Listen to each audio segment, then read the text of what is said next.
inula amba ni wula an b'i fo k'i wale ɲuman dɔn an bɛ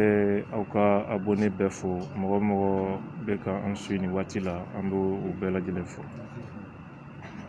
Abdul bi an wulila ka se ma hali bi analyse politique kɔnɔna don sabula i ye maa ye i bɛ jateminɛ ni hakili jagabɔ kɛ Mali politique ko donnakun na. Abdul bi an ka ɲininkali fɔlɔ o bɛ kɛ an ye waati tɛmɛna a ma mɛn an y'i ka présidence ACRT la a tun bɛ CEMAS yɛrɛ siège la i tun bɛ yen ni ACRT maaw ye ɲɔgɔn yali i bɛ se k'i da don la sabula bi Maliyɛn caman kelen bɛ ka kuma caman de fɔ la ko Abdul yɛlɛmara bɛɛ bɛ k'i ta fɔ yali i bɛ se ka mun de fɔ o ko la. Bon, effectivement, mɔgɔ damadɔ de tun bɛ mankan na a dɔw ye ne yɛrɛ Abdul kanubaga jɔnjɔnw ye minnu y'a ye M5 labanna cogo min ani janfa ni fɛn minnu bɔra a kɔnɔ u sirannen bɛ ne ni CEMAS mɔgɔw kana don ɲɔgɔn na et que u ka taa fana janfa o ye dɔw ka jɔrɔnako ye n b'o o mɔgɔw fana faamu mais dɔw bɛ yen olu sirannen bɛ parce que apparemment a b'u kɔnɔ ko Diko ni Jim tɛ sira kelen kan tuguni et que ni ne ni Jim faratila ka tugu ɲɔgɔn kɔ ça va être un danger pour l'imam Diko parce que olu ma jugu wɛrɛ ye Mahmoud la ni ne tɛ o mɔgɔw fana bɛ kule la mɔgɔ dɔw bɛ kule la o ye Isa Kaunjimi yɛrɛ jɛɲɔgɔnw ye minnu bɛ fɛ k'a mago sa a jɛɲɔgɔn kɔrɔw donc a bɛ initiative fɛn o fɛn ta olu ka laɲini ye ka kɛ fɛn fu ye donc n'u y'a ye mɔgɔ nana don o kɔnɔ min bɛ se ka ko se yɔrɔ jan u ja bɛ wuli k'a fɔ nin jamakulu fɛn o fɛn n y'u bɛɛ faamu bɛɛ n'i ka raison don n b'u fana bɛɛ fɔ u ka ngadaw ka ŋaniya kan ce que les gens ne comprennent pas Isa Kaunjimi tɛ Abdul Niang jugu ye a tɛna kɛ ne jugu ye n teri don a ye apprécié i n'a fɔ ne yɛrɛ y'a apprécié cogo min parce que Isa Kaunjimi a bɛ fɛn min na a b'o de fɔ a bɛna min kɛ a b'o de fɔ a ŋaniya ye min ye a b'o de fɔ o ye qualité ye n'o ye maa o maa la ne bɛ k'i fɛ n'i ye min ye kɛ o ye mais fanfilamɔgɔya ni fɛnw sugudɔnbaliya o ye fɛn ye fɛn min ne bɛ siran o mɔgɔ sɔn ye mɔgɔ o mɔgɔ n'a ŋaniya tɛ ye a dala kuma na siraw tigi ɲɛ dɛ mais j'ai constaté que Isa Kaunjimi a bɛ fɛn o fɛn fɔ o de y'a ŋaniya ye wa a b'o de a bɛna min kɛ a b'o de fana f'i ye ne ni Isa Kaunjimi depuis 2014 je peux dire depuis 2013 depuis la radio Ɲɛta fo bi depuis waati min na olu bɛ IBK kɔ ne t'a kɔ mais a ma foyi tiɲɛ an ka jɛ ni adamadenya na ni an bɛ ɲɔgɔn faamu min na an b'o kɛ ɲɔgɔn fɛ an ye voyage caman kɛ ɲɔgɔn fɛ ni maa min bɛ voyager ka taa Kayi n'a bɛ taa Mopti n'a bɛ taa Segu c'est Isa Kaunjimi qui m'appelle an ye fɛn caman kɛ ɲɔgɔn fɛ adamadenya b'an ni ɲɔgɔn cɛ Jim bɛ fɛn o fɛn kɛ a bɛ ne wele k'a fɔ n ɲɛna ni n bɛ don a la ou pas CEMAS bɛ sigi waati min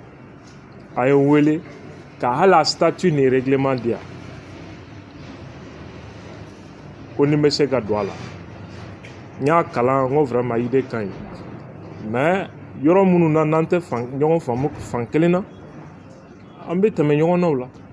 ne fana y'o mɔgɔ de ye ni n tɛ fɛn min man kunkolo minɛ an b'o yɔrɔ to yen CEMAS sigili cérémonie a conférence fɔlɔ maison de la presse la Jim ye invité n taara 5 avril kɛlɛba kɔfɛ CEMAS lancement Amadou Hampâté Bâ Jim ye ne invité n taara fana M5 bɛ sigi don min a ye n wele a bara objectif minnu b'u la olu bɛna min kɛ a y'a fɔ n ye a ka d'a ye ne ka rôle min joué a y'o fɔ n ɲɛna an kumana an ye ɲɔgɔn faamu yɔrɔ caman na fo président tagali ko kuma hali M5 manifestation bɔnɛ bɛ sen na wagati min ne ye bɔko dama min kɛ Jim fɛ a bɛ siɲɛ 3 4 ɲɔgɔn bɔ coup d'état kɛra fana ne ye bɔko caman k'a bara. Il me considère comme un petit frère, moi je le vois comme un grand frère en me ɲɔgɔn dɔn. Ne ni Jim kɛ o kɛ ka ɲɔgɔn ye n'a ma 5000 di yan a bɛ 10 000 di yan ko i ka essence ta est-ce que wariko dɔ wa hadamadenya de don bonya de don o dɔnbagaya sira de bɛ ne ni Isa kan Jim cɛ jugu tɛ ne na ça ça doit être clair pour tout le monde mais Mali kɔnɔ ne yɛrɛ dabali bɛ ban mɔgɔninfinw bɛ kuma bamayɛlɛma ani ka kow bamayɛlɛma cogo la et puis u bɛ kuma mɛn mais u bɛ tila ka fɛn wɛrɛ de ta u bɛ fɛn wɛrɛ lakale e yɛrɛ dabali bɛ ban u bɛ ka min fɔ quoi mɔgɔ minnu ye ne interviewé Sema siège la e b'o o mɔgɔw la journaliste ye n ɲininka n ko n welela n nana lamɛnni kɛ ani ka nɔti ta ka kɔmasegi kɛ ne ye tɔn ɲɛmɔgɔ de ye ka kɔmasegi kɛ n ka tɔndenw ma seul souverain pour décider de notre adhésion ou pas n ko tɔn dɔrɔn de bɛ se ka décision ta n'anw bɛ participer ou pas n'an bɛ taa analyser a bɛ kɛ cogo min na c'est ça que j'ai dit mais qu'est-ce que j'ai entendu ko ne donna semence la o kɛra dɔw ka kuma ye dɔw ko ko ne ni Isa kan Jim bɛ alliance kɛ etc si ni ne ka conviction ye ko n ka don semence bureau la ne bɛ don a la mankan tɛ ne influencer o fɛn o fɛn ye ne ka conviction ye je le fais sans hésitation ne mago tɛ n kɔ kuma na dɛ ne mago tɛ pour faire plaisir aussi non non non ne tɛ n ka acte foyi poser pour que k'a ka diya mɔgɔ ye ou bien a bɛ diya jama ye a tɛ diya jama ye ça c'est pas mon o tɛ ne ka sira ye ni min bɛ n kanu n ka sira kan i bɛ n kanu o kan ni min tɛ n kanu n ka sira kan c'est pas un problème an tɛ a banna waati c'était comme si j'étais seul contre tous les Mali est-ce que a ye n bɔ n cogo la non non non an tɛ tɔgɔ ɲini na ni rien ni n ka conviction ye ka participer semence la foyi t'o bali n bɛ don bureau la avec fierté et être un militant si c'est ma conviction ni n ka conviction ye ka participer Jim ka plateforme na transition bɛ kɛ réussite ye cogo min n'an bɛnna taabolo ni fɛn bɛɛ kan ko n ka exigence ye min ye o talen bɛ en compte objectifu définina clairement foyi tɛ n bali ka participer a la mais mɔgɔ dɔw ka problème ye ko pourquoi ne yɛrɛ de yera Jim kɛrɛfɛ pourquoi ne yɛrɛ de yera semence siège la ne ye kuma min fɔ tɛ dɛ mun na i yera ye o ye dɔw fana ka problème ye j'ai dit depuis quand ne kan ka taa yɔrɔ min ne b'o kɛ mɔgɔw sago de ye i kan ka taa yan i man ka taa yan ne ye denmisɛnnin kodɔnbali de ye ko mɔgɔ de bɛ tugu i kɔ i man ka taa yan i man ka kuma karisa fɛ i kana ne t'o juguya façon fɛ juguya tɛ ne ni Jim cɛ a ma deli ka juguya ɲɛsin ma non non non adamadenya de b'an ni ɲɔgɔn cɛ bonya de b'an ni ɲɔgɔn cɛ politiki kɛnɛ kan an ka hakilina tɛ ɲɔgɔn ye ko dɔw la mais n'an ka hakilina kɛra fɛn ye ko o ko la moi je n'hésite pas ne tɛ mɔgɔ ko la ne bɛ jamana ko hami de la donc c'est ce qui est en cours ne ma don semence la n ma don Jim ka plateforme na n welela ka objectif fɔ n ye ka manifeste di yan depuis a daminɛ don yɛrɛ Jim ye ne wele k'a fɔ n ye réunion fɔlɔ n kun invité len b'o la n ma se k'a sɔrɔ u ye filanan min kɛ palais la n kun invité o fana na n ma se k'a sɔrɔ sabanan de n y'o sɔrɔ n taara ka taa lamɛn et j'ai trouvé que c'est ma kuma jugu mɛn ma complot mɛn ma mɔgɔ kɔrɔfɔkan mɛn kɛnɛ kan n ye kuma min mɛn o ye ko transition bɛ kɛ réussite ye cogo min transition réussie anw ka hami tɛ transition tiɲɛni ye anw ka hami tɛ transition ka dafiri wali jamana ka dafiri anw ka hami t'o ye donc u ye décision minnu fɔ ŋaniya ɲumanw don mais a bɛ waleya cogo di est-ce que ko wɛrɛ fana b'a kɔfɛ min tɛ fɔlen ninnu ye anw b'an ka analyse de kɛ n'an ka yeta kɛra kelen ye an bɛ jɛ ka baara kɛ c'est tout c'est ça Ok, Famel Sorola, yali inika tonde o bena mun kan folo. Pour le moment réponse là. Pour le moment bureau yɛrɛ dama bɛ discussion na parce que u ye ne ka déclaration mɛn an ka bureau bɛ discussion na mais ne yɛrɛ ni bureau ma temps sɔrɔ fɔlɔ ka discuter sérieusement autour du sujet parce que problème ni ko caman nana don ko kɔnɔ ani wulikajɔ ni arrestation ko ni mankan politique ko tension barika bonyana mais ne ni bureau ma se ka fɛrɛ fɔlɔ ka question soumet bureau la bureau ka analyse kɛ mais comme nous nga ton mɔgɔw n'u ye ne ka position dɔ ye ou ne ka kuma dɔ ye automatiquement u yɛrɛ bɛ yɔrɔ kɛ mɔgɔ caman tɛ min dɔn ne ka association décision bɛ ta bureau min kɔnɔ ne tɛ hali o bureau kɔnɔ olu de bɛ décision ta u b'a fɔ n ye ni n yɛrɛ y'a ye fiɲɛ bɛ min na n b'a f'u ye nin yɔrɔ ye erreur ye sinon décision bɛ ta ne ka association bureau min kɔnɔ ne t'a hali a bureau kɔnɔ kuma min bɛ fɔ ye hali ne t'a mɛn donc jama nunjuru tɛ ne bolo quoi ne ye jama ka kuma da de donc ko b'o cogo de la inchallah. Ok, Famel Sorola nga Abdul kunu an bɛɛ lajɛlen zuna kasabi sera ka sabu kɛ kunu an y'a mɛn ko farab ariyɛn kɛra centre la ko civil maa kɛmɛ ko sara dɔw y'o fɔ dɔw yɛrɛ ko a ka ca dɔw fana ko k'a to bɔ yali i bɛ se ka mun fɔ nin sécurité ko in na hali bi. An dusu tiɲɛnen bɛ kosɛbɛ mais an bɛ se ka constat dɔ de kɛ fɔlɔ sanni ɲininkali jaabi cɛ minnu ye jamana bila basigibaliya kɔnɔ ni nkalonw ni fɛnw ye ka se ka coup d'état kɛ u ko n'i bɛ ka benna ko mɔgɔ fa ni jolibɔ in k'a bɛ ban jamana bɛ cogo di bi farabugu lajɛ an bolo fo bi donsow ni sɔrɔsiw de bɛ muguci la ɲɔgɔn na ka ɲɔgɔn fa o tɛ ko kura ye ko kɔnɔ sisan ala k'an kisi dɔrɔn n'a fɔra ko hélicoptère dɔ wulila ka taa bombardement kɛ ka maaw fa dɔw ko maa 100 dɔw ko a to bɔ ko maa 20 dɔw ko non mɔgɔ 19 terroristes kɔni hélicoptère t'olu bolo ni Mali armée tɛ France armée ni MINUSMA don avion b'olu de bolo fo bi tubabuw ma kuma fɔlɔ fo bi anw ka gouvernement ma kuma fɔlɔ k'a fɔ an ɲɛna mun de kɛra dɔw ko ko non ko minnu fagara ko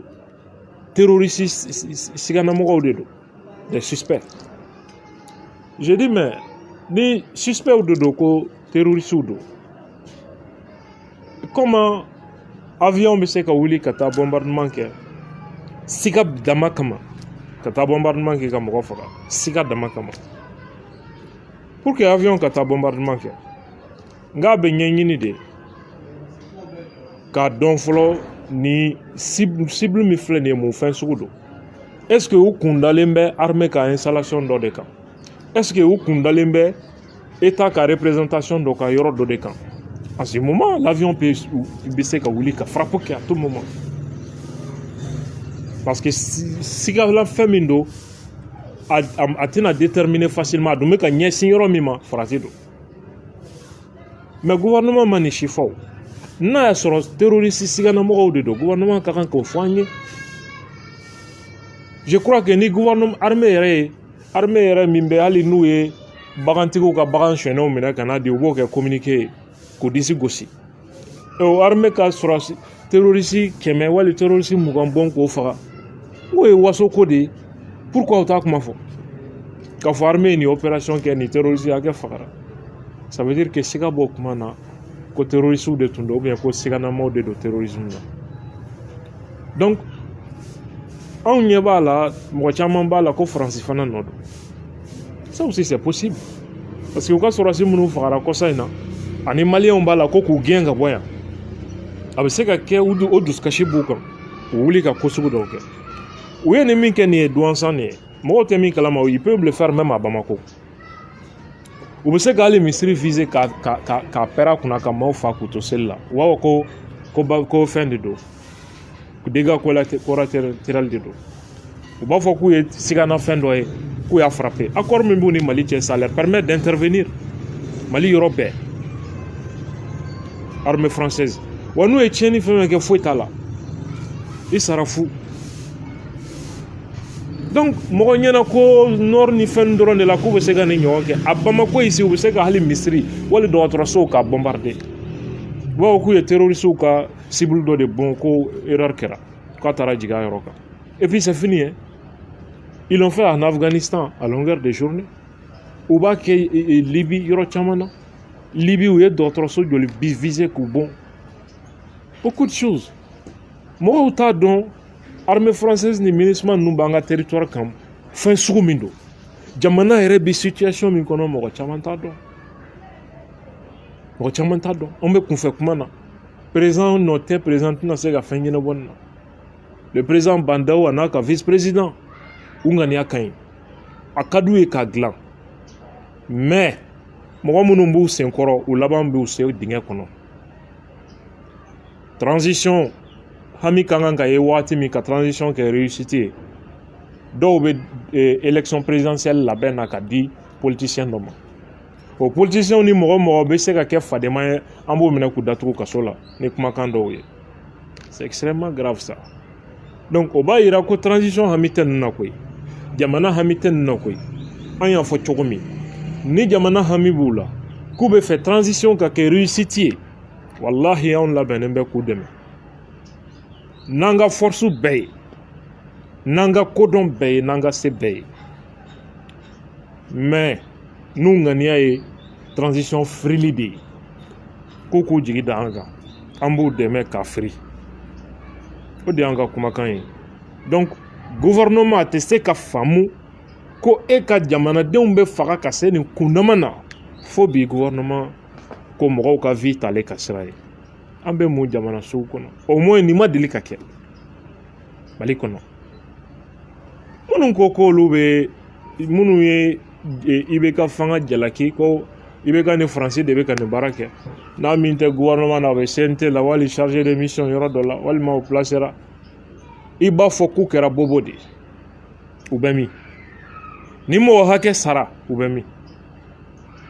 u bɛ tila ka bɔ discours démagogique la à bas la France. Nous voulons que France Katara. Nous sommes contre la présence française ici, mais nous sommes contre l'hypocrisie aussi. Français gagne toujours be oeniwa. Français be gagne toujours de là. Donc vraiment, monsieur Kadjabe Mindi pour le moment oeni yorode. Ok, Famel sur la Abdul Adi Antanye Anya je fana arrestation mun kɛra tile filanin na ni yɛrɛ terikɛ ni i kɔrɔkɛ b'a la n'o ye Asibati hali bi u kɔni bifilen don d'a ma bila u ka kuma la ale ni Abdul Jam an ko yan ni journal presse fana feature bɛɛ kun farala ɲɔgɔn kan k'u bɛna point de presse kɛ an y'a mɛn ko nin gouvernement bɛ ka ɲɔgɔn ye ko point de presse bɔra a ma yali i bɛ se ka mun fɔ nin bɛɛ lajɛlen kɔnɔna na. Bon u ye point de presse bɔ a ma diya ne ye a bɛ ne siga hali u ŋaniya la. An ni gouvernement kan ka ɲɔgɔn ye ani conférence bɛ annulé o tɛ ɲɔgɔn ye sira la dɛ o ye fɛn fila ye ne ma min faamu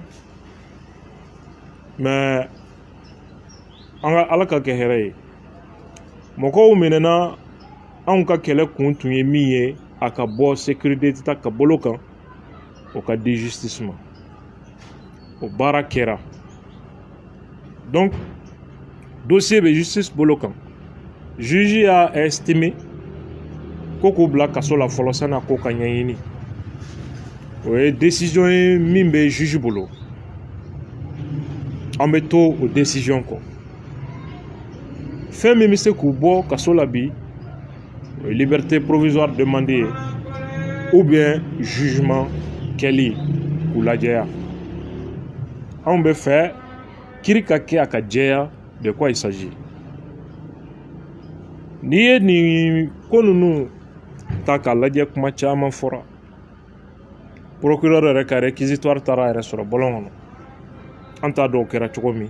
ŋaniya min y'o fana kɛ an t'o fana dɔn mais a b'an kamana gan dɔɔni en même temps u minɛkun ye min ye ko déstabilisation k'u tun bɛna coup d'état de kɛ mɔgɔ min bɛ Mali ye tan k'i b'a ɲini ka jamana ɲagami tuguni o tigi mago bɛ an bɛɛ mago sali la ni tiɲɛ don an tɛ maa si dɛmɛ o la wa n'an ye maa o maa dɔn ko a sabatira k'i b'o sira kan an b'i kɛlɛ o y'anw ka taabolo ye nka anw bɛ ka min ye o bɛ anw sika nin kuma ninnu na Seku Tarawele ta émission tɛmɛnen n ye fɛn caman fɔ Seko Lasana Kane den de ye Seku ye nka kunnafoniw la hala a lamɔna dɔɔni Seko Lasana Kane bolo Seku Tarawele min tun bɛ présidence la Seko Lasana Seku tanti o de furulen bɛ Seko Lasana Kane ma ko u taara moribara la Seko Lasana Kane fɛ yen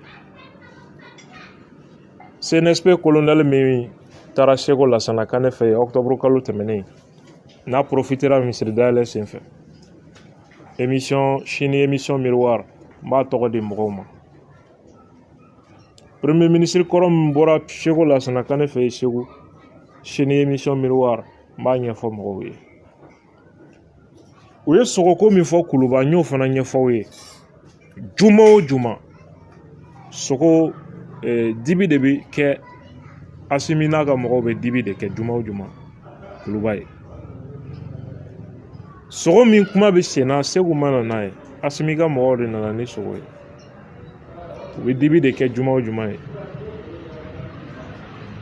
ko Segu ye a banamini bandaw ni a ka rendez-vous cɛ ko maaba dɔw tun bɛ fɛ ka taa janfan dɔw kuma da bandaw tulo kan ko Segu y'a sen da olu kan an k'o tɛ tiɲɛ kuma ye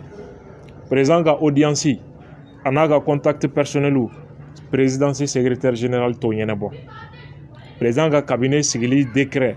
article 34 33 ka jigin 34 la ka na o bɛ kuma président ka cabinet constitution kan directeur de cabinet ni chef de cabinet de bɛ président ka rendez-vous ni audience fixé secrétaire général tɛ an ye nin fɛn damadɔ ko fɔ sini vital ta an bɛna an da don a kuma na mɔgɔ caman t'a dɔn ko nin ye vital minɛ ko sabanan de ye sécurité d'état fɛ a dɔw la u b'a minɛ tile kelen u b'a bila nin kun y'a sabanan de ye o kow la ko a bɛ wari ci président ka famille mɔgɔ dɔ ma u tun bɛ ka ɲininka o la u ma dalilu sɔrɔ o la service caman DG bɛ yen u b'olu fana nɔfɛ jusqu'à présent État ka recette bi bɔ service minnu na a dɔw DG premier directeur de Vital ye Vital wulikun contrat dɔ bɛ yen société Premier Bet PMI société dɔw don contrat mun b'u ni Mali cɛ a bɛ cogoya min na jamana bɛ miliyari min perdu a la c'est pas petit o contrat de bɛna ban nin wagati laban nin kɔnɔ Vital veut ka na ni mɔgɔ wɛrɛ ye ka k'o contrat ka annuler parce que a tɛ Mali arranger voilà le problème n bɛna don a détail la sini pour que mɔgɔw k'a dɔn de quoi il s'agit kuma caman fɔra mais ni Ala sɔnna a ma ale Imam Diko Seku bɛ minɛ don min a n'o de tun bɛ téléphone na kuma na ani Seku ye min fɔ ɲɔgɔn ye téléphone na sini n b'a ɲɛfɔ mɔgɔw k'a dɔn de quoi il s'agit donc vraiment anw bɛ min ye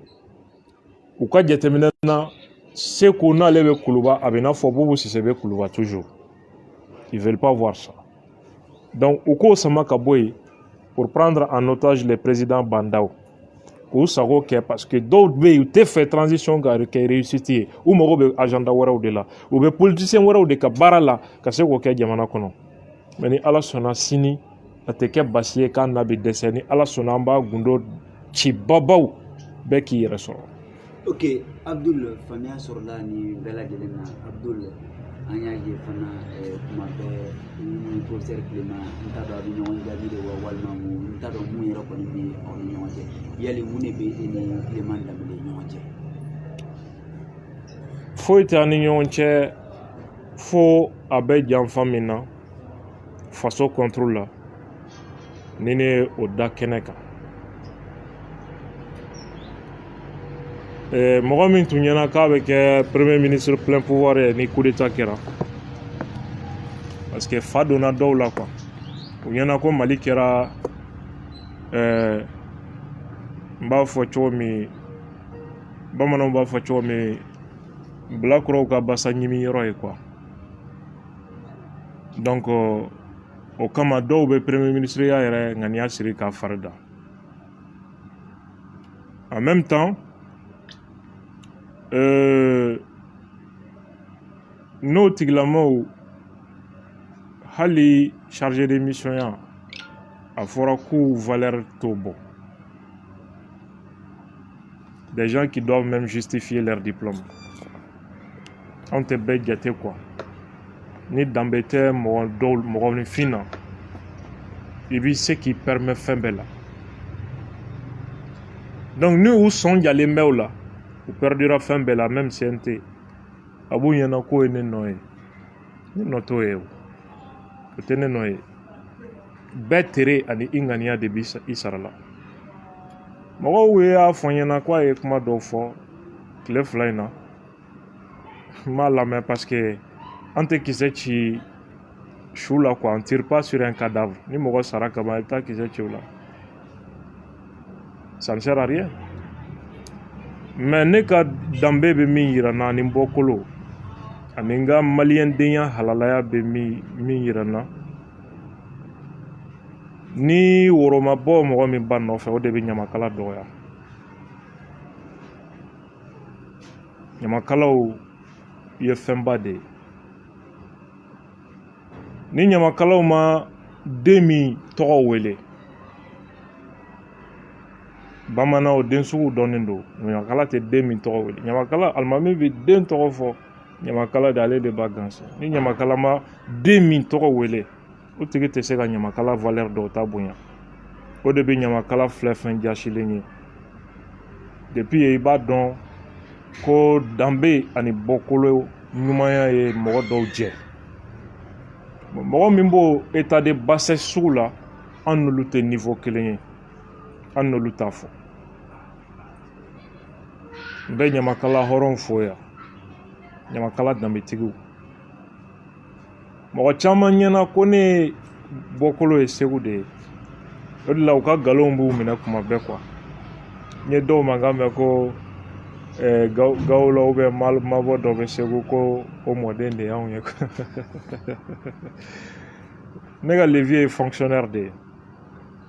A mitera Segu ka baara ta ye o de ye levier kɛ Segu sigibaga ye. Kɔfɛ a mitera Mopti. C'est pourquoi moi je suis né à Mopti. San ne ka kɔrɔya Mopti a mitera tuguni ka na Segu. Levier nana sigi Segu cogo de. Sinon an ka famille filɛ nin ye Bamakɔ Bolibana Ɲangila famille min bɛ yen o de ye ne ka famille ye. Ni bɔyɔrɔ ko don an bɛ bɔ Matam. O ni Segu ka jan dɛ. Donc autant dire que nkalon anw ka hɔrɔnya t'a a permet k'a fɔ k'an bɛ nkalon tigɛ. An t'a dɔn nkalon ye fɛn min ye. Donc ni e ka question tɛ ne tɛ mɔgɔ façon dɔw jaabi parce que ni mɔgɔ sara ka ban kana kisɛ ci o la bilen. Ok Abdul o faamuya an y'a ye fɛn min ye Assemblée nationale a composition kɔni kɛra i yɛrɛ ko k'i kɔrɔkɛ ni i jɛɲɔgɔn ni terikɛ ale yɛrɛ kɛra 4e vice président yali o fana kɔfɛ fana an y'a ye fana dɔw kɔni y'u ka parti janfa barisa u ka parti ko k'u tɛ taa la bi k'u tɛ taa la sini an yɛrɛ kuma dɔ fana mɛn sɔgɔmada in na ko Château yɛrɛ k'ale ka ɲi ka Imam Umaru Jara remplacer Imam Umaru Jara min démissionné yali nin bɛɛ lajɛlen na i bɛ mun fɔ? Bon, je crois que politicien ka janfa politique yɛrɛ ye janfa de ye. Terrain politique terrain sanfɛ n'i y'u mɛn ko kuranɛ Ala hɔrɔnya o bɛɛ ye k'u mago de dilan. U tɛ Ala dɔn u t'a kira dɔn u tɛ danbe dɔn u tɛ fɛn dɔn intérêt dɔrɔn c'est tout. O ye politique réalité de ye. Donc Château ka nin janfan wale politique laada de ye nin ye. Politicien minnu bɛ mankan na n'olu fana kun taara u kun bɛ tɔw fana bila nin cogo la. C'est pourquoi sɔrɔsi ninnu ɲugunnen b'u la u b'a dɔn u bɛ nin cogo de la. C'est pourquoi c'est à dire que a kɛra fɛn jasilen ye quoi. Aw bɛ fɛ sɔrɔsiw k'aw bonya. Ils savent que aw bɛ mankan na n'u ye kolo fili dɔ kɔrɔ dɔrɔn u bɛ na ka tɔw to yen. U tigɛlen b'u la o. Donc CNT in kɔni ka légitimité kɔni bɛ cogo dɔ la quoi. Ceux qui sont là, bon, on peut doit couiller. Mais il y a des démissionnaires d'OP, démissionnaires de Barakela, il y a des belles cerveaux, ani machamans, démissionnaires de bien. Ben Tergado. Ben Interke. Avec Ayeli Sente Kono, j'ai beaucoup apprécié ça. Hein. Et puis, Fona Bora Anjigi Koro. Sinon, Anjigi Bakan, Kwa Benase ka Fenke, Femimbe Genesi Torodman Fo. Mais Moro Mouani Kele, Moro Kemedi Mouani Kele Nebe. Dɔw taara kun wɛrɛ t'a la karisa jɛɲɔgɔn do peut-être même karisa sunguru do quoi donc CNT souffre de légitimité et de représentativité. UNTM ni ɲɔgɔnna central ba o t'a kɔnɔ dɔgɔtɔrɔw ko k'olu ma représenté. An y'a ye k'a fɔ tɔnba politique kunda sira kunda o si ko k'u t'a la. A légitimité tɔ ye jumɛn ye? C'est un problème. Mais comme transition ko don sariya sɔsɔ de ye fanga sigi fanga min bɛ yen bi fana sariya ta ko fɔ donc CNT fana bɔra o de kɔnɔna la wagati latɛmɛ de don donc an bɛ ala minɛ ni an mamuso sin ye an bɛ dugawu kɛ o sin kana taa laban sɛgɛkata la k'a kɛ an kɔnɔ k'an bɛɛ mago sa an bɛ dugawu kɛ baara min kalifalen b'u la ala k'a kɛ hɛrɛ y'u bolo ala ka jamana hami k'u la u ka baara kɔnɔ